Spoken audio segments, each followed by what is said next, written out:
ছুটি শেষে খুলেছে অফিস আদালত। সচিবালয়ে আছেন সহকর্মী রেজওয়ান ফয়েজ। প্রথম কর্মদিবসের খবর জানতে সরাসরি যুক্ত হচ্ছে তার সাথে। রেজওয়ান, ছুটির পরে তো আজকে প্রথম কর্মদিবস এবং সচিবালয়ে এর আগেও আসলে ঈদের আগে নানান কর্মকাণ্ডের কারণে সচিবালয়ে কর্মব্যস্ততাতে কিছুটা ব্যাঘাত ঘটেছিল বলে আমরা জানি। প্রথম দিনে আপনি কেমন কর্মব্যস্ততা দেখতে পাচ্ছেন সেখানে? বলছিলেন যে টানা 10 দিন ছুটির পরে আজকে সচিবালয়ের কর্মদিবস শুরু হয়ে গেছে।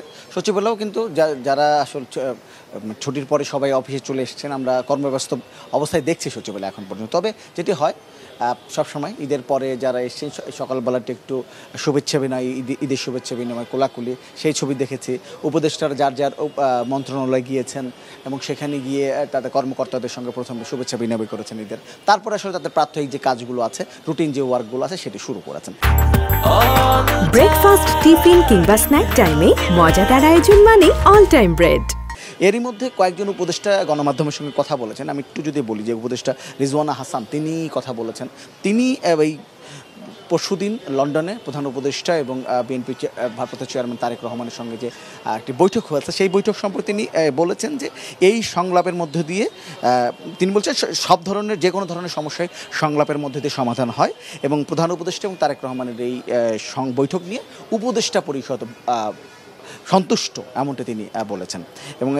এবং সড়ক পরিবহন ও বিদ্যুৎ উপদেষ্টা ফয়জুল কবির, তার সাথে আমরা কথা বলেছিলাম।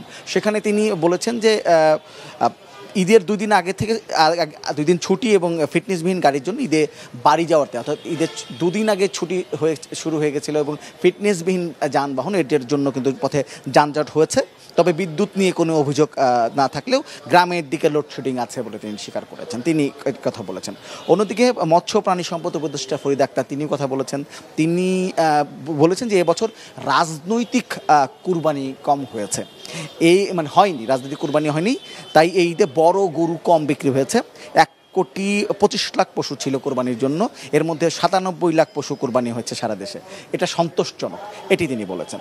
তো মোটামুটি উপদেষ্টার কথা বলছেন। এখন আমরা স্বরাষ্ট্র উপদেষ্টা মন্ত্রণালয়ে আছি, সেখানে স্বরাষ্ট্র উপদেষ্টা একটি আইন শৃঙ্খলা পরিস্থিতি কোর বৈঠক করছেন। আমরা প্রত্যাশা করছি যে বৈঠকের পরে হয়তো তিনি আমাদের সঙ্গে কথা বলতে পারেন, আমরা চেষ্টা করবো তার সাথে কথা বলতে। সব কিছু মিলে ছুটির পরে আসলে যেমনটি হয় প্রথম কর্মদিবস যেমনটি আছে, প্রথম একটু শুভেচ্ছা বিনিময়, এখন কিন্তু সচিবালয়ে কাজকর্ম আগের মতোই শুরু হয়ে গেছে।